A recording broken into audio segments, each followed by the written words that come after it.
Hi fifters, welcome back to my channel. Video को start करने से पहले अगर अभी तक आप में से किसी ने मेरे चैनल को सब्सक्राइब नहीं किया है तो प्लीज़ चैनल को सब्सक्राइब, वीडियो को लाइक और नीचे कमेंट करते हुए ज़रूर बताइएगा कि आज का ये पार्ट आप लोग कैसा लगा। तो चलिए रिवेंजफुल लव सीजन 2 के नेक्स्ट पार्ट को स्टार्ट करते हैं। लास्ट पार्ट में हमने देखा था कि यहाँ पे विंग और लैन वांगजी ना बात कर चुके थे, जहाँ पे विंग लैन वांगजी को क्लियरली बोल चुका था कि वो उसकी लाइफ में कभी वापस नहीं आएगा। यहाँ पे विंग अपने रास्ते जा चुका था और लैन वांगजी अपने रास्ते। लैन वांगजी अब पूरी तरीके से ठान चुका था कि ठीक है, अगर उसे उसकी लाइफ में नहीं आना है तो वो भी अब उसके पीछे नहीं भागेगा।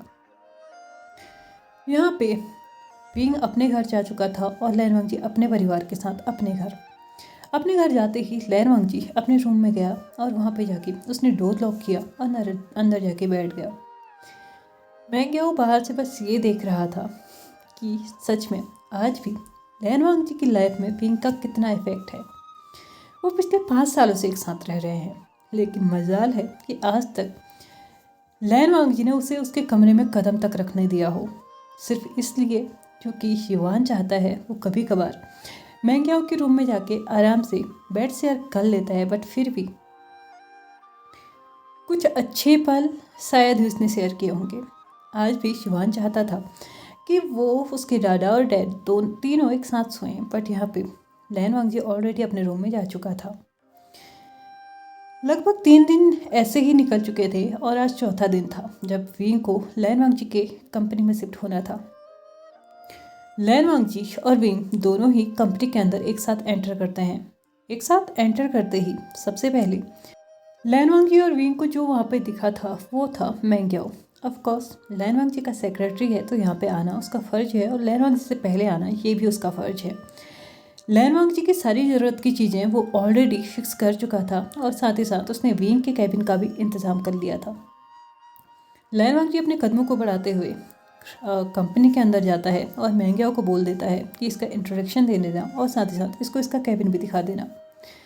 बट वो कहते हैं ना, चीज़ें इतनी ईजीली तुम्हारा पीछा नहीं छोड़ सकते हैं। लैन वांगजी आगे बढ़ रहा था, पीछे वो अपने एम्प्लॉयज़ की गॉसिप सुन रहा था। ये विंग है ना? हाँ, ये वही तो है। कुछ एम्प्लॉयज़ ऐसे थे जो कि 5 साल पहले विंग से मिल चुके थे और वो अच्छे से जानते थे कि ये विंग है। कुछ एम्प्लॉयज़ हंसते हुए बोलते हैं, ये वही विंग है ना जिसने हमारे बॉस को छोड़ा था, वो भी उनकी शादी वाले दिन। लैन वांगजी को ही पता था कि उसने उस दिन के बाद अपनी कंपनी के ही एम्प्लॉयज़ को कैसे फेस किया था, क्योंकि उसी ने बहुत ज़्यादा खुशी के साथ सारे एम्प्लॉयज़ को इनवाइट किया था और उन्हीं के सामने लैन वांगजी का अच्छा खासा मजाक बन चुका था। हालांकि आज सारे एम्प्लॉयज़ अच्छे से जानते हैं कि मैंग्याओ लैन वांगजी का हस्बैंड है, लेकिन फिर भी वो कभी कभार ये बातें कर ही देते हैं कि इन दोनों के बीच में हस्बैंड और हस्बैंड्स वाला रिलेशनशिप दिखता ही नहीं है, जैसे कि विंग और लैन वांगजी के बीच में दिखता था बॉयफ्रेंड्स वाला। ये सारी चीज़ें ना लैन वांगजी को हर्ट करने के लिए काफ़ी थी। वो मैंग्याओ से बोलता है, सभी से बोल दो काम करे, बकवास करने के लिए मैं इन्हें सैलरी नहीं देता। ऐसा कहते ही वो अपने कैबिन में जा चुका था। मैंग्याओ सभी की तरफ देखते हुए बोलता है, प्लीज़ अपना काम कीजिए। और हाँ, ये है मिस्टर विभूजन जो कि अमेरिका से आए हुए हैं। ये मिस्टर वांग की कंपनी के साथ हमारे प्रोजेक्ट में हमारी हेल्प करेंगे, तो प्लीज़ आप लोग जितना हो सके इनकी हेल्प कीजिएगा। Mister V please this way. ऐसा कहते हुए वो विंग को उसका कैबिन दिखाने के लिए जाता है। विंग अच्छे से देख पा रहा था कि जिस कैबिन में वो बैठा करता था उसी कैबिन में ऑलरेडी अरेंजमेंट्स थी। उसे लगा था कि वो शायद उसी के लिए है, बट मैंग्याओ आगे आगे बढ़ते हुए किसी और ही डायरेक्शन में जा रहा था। यहाँ से विंग ने उसके पीछे जाना स्टार्ट किया तो वो था एकदम कॉर्नर वाला कैबिन, जहाँ पर से लैन वांगजी और उसके कैबिन का डिस्टेंस तो लगभग पूरे हॉल के डिस्टेंस के बराबर होगा। मतलब सिंपली देखा जाए तो एक कोने में लैन वांगजी है तो दूसरे कोने में विंग है। लैन वांगजी अपने कैबिन से बाहर निकलता है और उसने लिफ्ट की तरफ अपने कदम बढ़ाया और डायरेक्टली जाके वो कहीं और जा चुका था। विंग मैंग्याओ से पूछता है कि क्या कोई इंपॉर्टेंट मीटिंग है, वो इतनी जल्दी में क्यों चले गया और साथ ही तुम नहीं गए। तो यहाँ पे मैंग्याओ बताता है, एक्चुअल में सर अपने इस कैबिन में बहुत कम रहते हैं। उन्हें जब इम्पोर्टेंट काम होता है तो अपने सेकंड फ्लोर जो ऊपर वाला फ्लोर है वहाँ पे जाके अपने कैबिन में बहुत पीसफुली काम करना पसंद करते हैं। इवन अब तो यहाँ पे बस दिन में एक बार ही आते हैं जब वो एंटर करते हैं, उसके बाद वो यहाँ पे आते ही नहीं हैं। विंग को अच्छे से पता था कि लैन वांगजी जब कंपनी में आता था ना, तो वो इस कैबिन में क्यों रहता था, ताकि वो अपने एम्प्लॉयज़ पे ध्यान दे सके, उन पे ये ध्यान दे सके कि सभी काम कर रहे हैं या नहीं। लेकिन अब लैन वांगजी ने अपना कैबिन ही चेंज कर दिया था। यहाँ पे विंग कुछ पूछना चाहता था, शायद उसका जवाब पहले से ही मेंग्याओ के पास था, और यहाँ पे मेंग्याओ बोलता है, इसकी सारी जिम्मेदारी मेरे ऊपर छोड़ दी गई है, अब मैं ही यहाँ पे हायरिंग करता हूँ और साथ साथ यहाँ पे सारी चीज़ों की जिम्मेदारी भी मेरे ऊपर है। विंग अपनी सीट पे बैठता है, उसके बाद वो मेंग्याओ को थैंक यू बोलता है। मेंग्याओ बोलता है, ओके मुझे अभी चलना होगा, सब यहाँ वेट कर रहे होंगे, और साथ ही साथ प्लीज़ अगर आपको कोई भी ज़रूरत हो तो आप मुझे कॉल कर सकते हैं। एंड या जैसे कि आप यहाँ पे ऑलरेडी काम कर चुके हैं, मुझे पता है 5 साल पहले आप यहाँ पे थे, साथ ही साथ मुझे ये भी पता है कि आप यहाँ की स्टाफ से बहुत ज़्यादा फ्रेंडली हो चुके थे, बट प्लीज़ ये गलती अब दोबारा मत कीजिएगा, सर को ये बिल्कुल भी नहीं पसंद है। वो इस बात को कह के एक क्यूट सी मुस्कान के साथ वहाँ से जा चुका था। लैन वांगजी का ये बदला हुआ रूप भले ही थोड़ा बहुत ही सही, लेकिन विंग ऑब्जर्व कर रहा था। लैन वांगजी अपने कैबिन में जा चुका था, उसे कोई स्पेशल काम नहीं था, लेकिन फिर भी शायद आज उसने उस कैबिन से विंग को फेस नहीं करना था, इसलिए वो अपने दूसरे कैबिन में आ चुका था। वहाँ पे आके उसने अपनी सीट ली और बस अपने आप मतलब सीट को टर्न किया, उसने बाहर की तरफ देखना स्टार्ट किया। मेंग्याओ उसके पीछे पीछे वहाँ पे पहुँच चुका था। उसने नॉक किया और लैन वांगजी ने अंदर आने का बोला। मेंग्याओ जैसे ही अंदर आया, उसने कुछ फाइल्स लैन वांगजी के सामने रख दिया और उसके बाद बोला कि हमें इनमें बहुत डीपली काम करना है, ताकि हम कोई मिस्टेक ना कर सकें, स्पेशली मिस्टर वांग के प्रोजेक्ट में। अगर इसमें कोई भी गड़बड़ हुई तो वो अपने प्रोजेक्ट को किसी भी टाइम पे कैंसिल कर सकते हैं, तो प्लीज़ जितनी भी चीज़ें मैंने प्रिपेयर की हैं, जो भी प्लानिंग की है, आप इसे एक बार देख लीजिए। तो यहाँ पे लैन वांगी मेंग्याओ की तरफ देखते हुए बोलता है, तुमने सारी चीज़ें चेक की है ना? तो यहाँ पे मेंग्याओ बोलता है, हाँ मैंने सारी चीज़ें चेक की हैं, अपने एंड से मैंने 100% दिया है, प्लीज़ आप एक बार चेक कर लीजिए। लैन वांगी उस फाइल को मेंग्याओ को देते हुए बोलता है, मुझे ज़रूरत नहीं है, आज के बाद इस प्रोजेक्ट में मेरा कोई भी इन्वॉल्वमेंट नहीं है, जो करना है तुम्हें करना है। तुम्हें किसी की हेल्प चाहिए तो तुम ले सकते हो, मेरी हेल्प चाहिए तो मेरी ले सकते हो, लेकिन प्लीज़ इस प्रोजेक्ट में मैं इन्वॉल्व नहीं होना चाहता। मेंग्याओ अच्छे से समझ चुका था कि लैन वांगजी ये क्यों बोल रहा है। कहीं ना कहीं उसके अंदर ना एक अलग ही तूफान चल रहा था। उसे अच्छे से समझ में आ रहा था कि इन 5 सालों के बाद भी वीवूजियान का लैन वांगजी पे कितना असर है। मतलब लैन वांगजी बस उसे देख के ही अपने आप को ना पूरी तरीके से बदल देता है। हालांकि मेंग्याओ अच्छे से जानता है कि उसकी जगह क्या है और विंग की जगह क्या है, लेकिन क्या ये मेंग्याओ के साथ होना चाहिए था? बहुत सारे क्वेश्चंस थे जो इस वक्त मेंग्याओ लैन वांगजी से करना चाहता था, या ये कहो कि वो झगड़ना चाहता था अपने राइट के लिए, बट वो ऐसा कर नहीं पाया। बट कहीं ना उसे एक चीज़ तो फील हो रही थी कि अगर ये सारी चीज़ें ऐसे ही चलते रही ना, तो उसका लैन वांगजी की लाइफ से साइड और विंग की लैन वांगजी की लाइफ में एंट्री कहीं ना कहीं उसे दूर से ही सही, लेकिन ये सब कुछ दिख रहा था। उसे अब डर था कि उसकी पोजीशन, उसका रिश्ता, उसका परिवार, उसका घर, कहीं इस सब में बात ना आ जाए। लेकिन मेंग्याओ अपनी कोशिशें पिछले 5 साल से कर रहा था, और उसने अपनी मुस्कान को ऐसे ही बरकरार रखते हुए अपने मन में ही सोचा कि वो अपनी कोशिशों को आगे और भी जारी रखेगा। यहाँ पे लैन वांगजी ने क्लियरली बोल दिया था कि वो इस प्रोजेक्ट में अब नहीं जाएगा, और क्यों नहीं जाएगा ये हर किसी को पता था। विंग डेली आता था, डेली देखता था कि लैन वांगजी और मेंग्याओ कुछ ज़्यादा ही क्लोज हैं, और ये सारी चीज़ें उससे बर्दाश्त नहीं होती थी। उसका भी ध्यान प्रोजेक्ट में कम ही लगता था, लेकिन दूसरी तरफ सिचुएशन कुछ अलग होते जा रही थी। मेंग्याओ और लैन वांगजी आजकल बहुत ज़्यादा परेशान होते जा रहे थे। क्योंकि आजकल जितने भी प्रोजेक्ट उनके पास थे ना, वो धीरे धीरे बस कैंसिल होते जा रहे थे, एक के बाद एक कैंसिल पे कैंसिल होते जा रहे थे।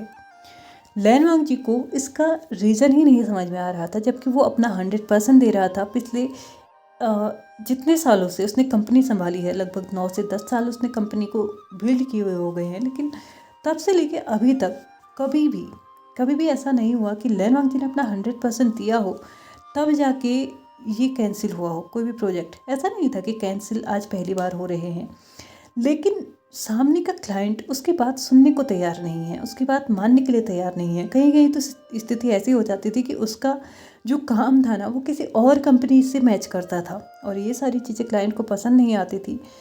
कुछ कुछ उसको चीटर बोलता था, तो कोई उसको बोलता था कि तुम दूसरों की नकल कर रहे हो, दूसरों की कंपनीज़ के सीक्रेट्स को तुम अपनी कंपनी में लेके आ रहे हो। लैनवांग जी और मेंग्याओ दोनों ही इस चीज़ से परेशान थे।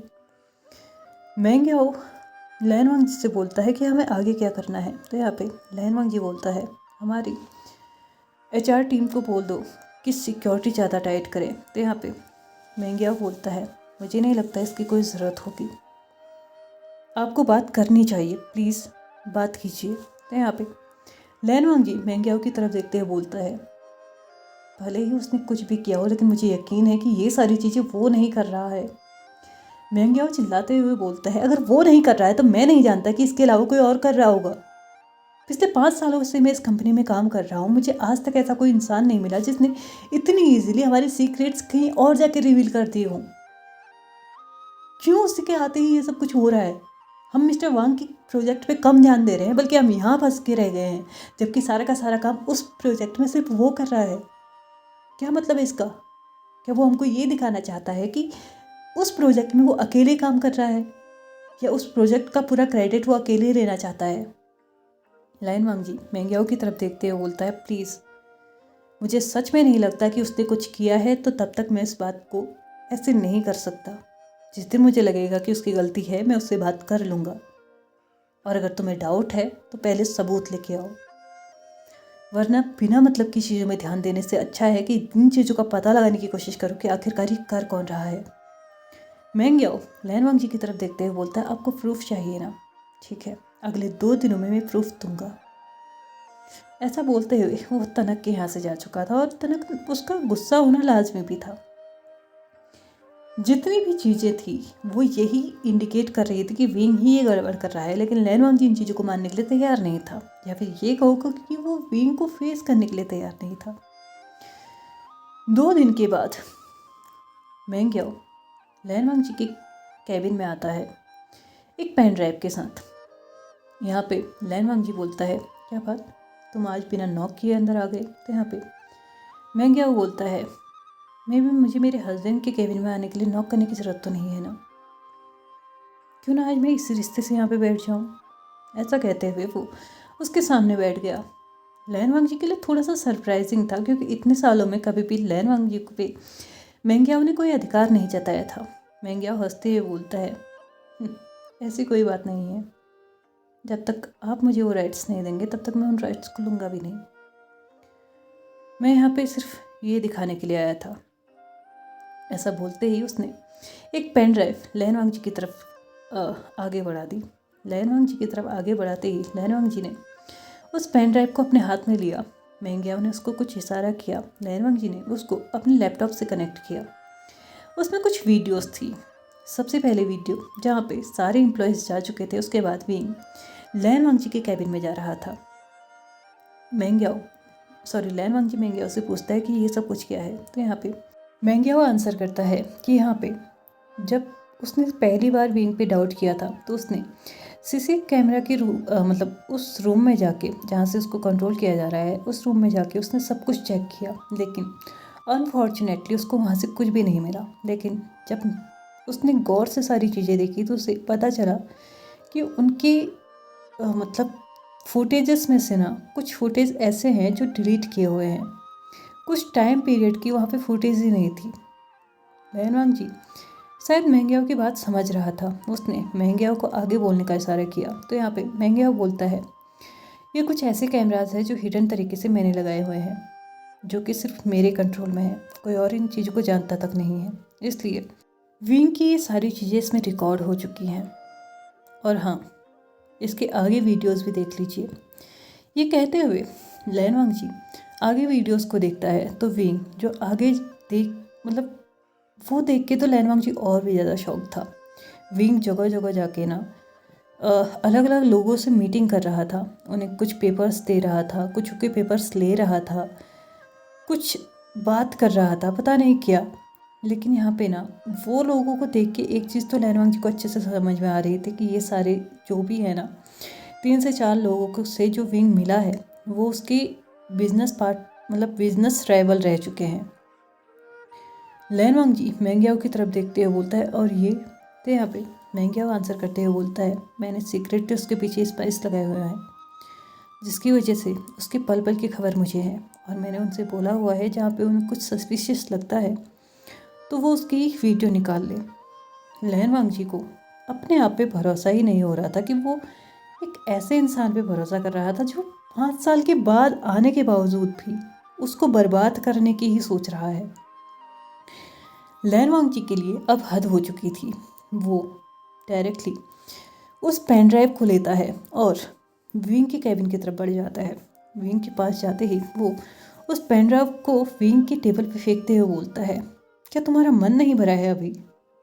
तुम अभी और क्या करना चाहते हो विंग? तुम्हारी वजह से क्या मैं अपनी कंपनी भी खो दूँ, तुम यही चाहते हो क्या? उसने गुस्से से विंग से ये सब कुछ बोला था। विंग उस पेन ड्राइव को लेता है, अपने लैपटॉप में जो पीसफुली काम कर रहा था उसका पीस यहाँ से जा चुका था। उसने लैनवांग जी की तरफ देखते हुए बोला, ये क्या है? और हाँ, ये कैसा तरीका है, तुम बिना नॉक किए मेरे कैबिन में कैसे घुस सकते हो? लैनवांग जी चिल्लाते हुए बोलता है, काइंड फॉर योर इन्फॉर्मेशन, जिस कैबिन को तुम अपना कह रहे हो ना, वो कैबिन मेरी कंपनी में है और जहाँ मैं जाऊँ वहाँ तब बिना किसी की परमिशन के जा सकता हूँ। मुझे इस बारे में बात नहीं करनी, मुझे ये बताओ कि ये सब कुछ क्या है? यहाँ पे विंग ने उस पेन ड्राइव की तरफ देखा, उसके बाद लैनवांग जी से पूछा, क्या है इसके अंदर? लैनवांग जी ने बोला, तुम्हारा असली चेहरा। मैं मिस्टर वांग से बात कर लूँगा, आज के बाद तुम इस कंपनी में नहीं रह रहे हो। तुम्हें जहाँ जाना है, जहाँ से काम करना है कर सकते हो। तुम्हें अगर मेरी हेल्प चाहिए तो मैं आ जाऊँगा, लेकिन तुम इस कंपनी में कल से काम नहीं करोगे। मिस्टर वांग से बात करो और अपने काम को उनकी जगह पे शिफ्ट करो, और अगर चाहो तो इस प्रोजेक्ट को अकेले तुम हैंडल कर सकते हो। मैं इस प्रोजेक्ट से बैकआउट करने के लिए तैयार हूँ, लेकिन अब तुम इस कंपनी में एक और दिन या एक और घंटा नहीं रुकोगे। अपना सामान उठाओ और बाहर निकलो। विंग को कुछ भी नहीं समझ में आ रहा था। लैनवांग जी ने कुछ लोगों को कॉल किया, कुछ लोग आए, विंग के सामान को इकट्ठा करके उसने उसे बाहर ले जाना शुरू किया। विंग को कुछ भी समझ में नहीं आ रहा था। उसने लैनवांग जी की तरफ देखा। लैनवांग जी ने बोला, प्लीज़ गेट आउट। यहाँ पे लैनवांग जी ने बोला ही था कि तभी मैंग्याओ फिर से पीछे से आता है, बहुत ज़्यादा घबराया हुआ। उसने लैनवांग जी को घबराते हुए बोला, एक और बैड न्यूज़ है, हमारे शेयर्स भी डाउन होते जा रहे हैं और कुछ लोगों ने तो अपनी इन्वेस्टमेंट भी यहाँ से कैंसिल कर दी है। लैनवांग जी ने जैसे ये सुना तो उसने मैंग्याओ की तरफ देखा और उसके बाद डायरेक्टली अपने कैबिन की तरफ दौड़ लगाई। विंग एकदम देखे रह चुका था। मैंग्याओ भी विंग की तरफ बढ़ते हुए बोलता है, क्या तुम अभी भी यहाँ पर रहना चाहते हो? प्लीज़ जाओ यहाँ से। तुमने जिस स्थिति में हमें डाल दिया है ना, वो काफ़ी है, इतना काफ़ी है हमारे लिए। ऐसा कहते हुए उसने विंग को वहाँ से जाने के लिए बोल दिया। विंग कुछ भी समझ में नहीं पा रहा था, लेकिन हाँ, इतनी इंसल्ट तो वो अपनी सहन नहीं कर सकता था, इसलिए उसने भी अपने कदमों को उस ऑफिस से बाहर निकाल दिया। अभी सिर्फ एक ही हफ्ता हुआ था उसे इस कैबिन में आया हुआ, इस ऑफिस में आया हुआ। विंग यहाँ से डायरेक्टली अपने घर जा चुका था। अपने घर जाके वो यही सोच रहा था कि आखिरकार हुआ क्या। उसने उस पेन ड्राइव को लिया, अपने लैपटॉप पे चलाना स्टार्ट किया और उसने बहुत सारी फुटेजेस देखी। जैसे वो अंधेरे में लैनवांग जी के कैबिन में जा रहा है, फिर किसी से मिल रहा है, रेस्टोरेंट्स में मिल रहा है, पेपर्स दे रहा है, पेपर्स ले रहा है, उनसे बात कर रहा है। लेकिन उसको ना इसका कोई मीनिंग समझ में नहीं आ रहा था, क्योंकि ऑफ कोर्स उसे भी पता है कि वो मिला है, हाँ मिला तो है, लेकिन उसमें उसका पर्सनल काम था, तो इसमें इसकी कंपनी का क्या मतलब? वो ये सोच पाता इससे पहले ही उसके घर की डोरबेल बजती है। विंग अपने लैपटॉप को बंद करके डोर को ओपन करने के लिए चले जाता है। वहाँ पे जाके उसने जैसे ही डोर ओपन किया, वो बहुत ज़्यादा शॉक्ड हो चुका था। सामने कोई और नहीं, मैडम यू खड़ी थी। मैडम यू हमेशा विंग से एक चेयरफुल तरीके से मिलती थी, लेकिन आज मैडम यू के फेस पे गुस्सा साफ साफ जाहिर हो रहा था। विंग कुछ बोलता, वो उनसे पूछता वो यहाँ पे क्यों आए हैं, किस लिए आए हैं। मैडम यू ने अपने कदमों को विंग की तरफ बढ़ाया और एक जोरदार का थप्पड़ ना विंग के गाल पे जड़ा दिया। बहुत सारे लोग इम्पेशेंट हो रहे थे ये जानने के लिए कि क्या सच्चाई है, क्या हुआ था, क्यों विंग ने बदला लिया और क्या लैन वांगजी की गलती है या नहीं।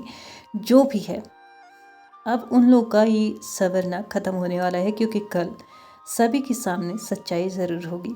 लेकिन अभी के लिए इस पार्ट को मैं यहीं पे ख़त्म करती हूँ। चलिए फ्रेंड्स, आज के इस पार्ट को यहीं पे ख़त्म करते हुए, वीडियो पसंद आए तो प्लीज़ लाइक से सब्सक्राइब एंड कमेंट करते हुए जाइएगा। Thank you so much for watching my video and bye bye.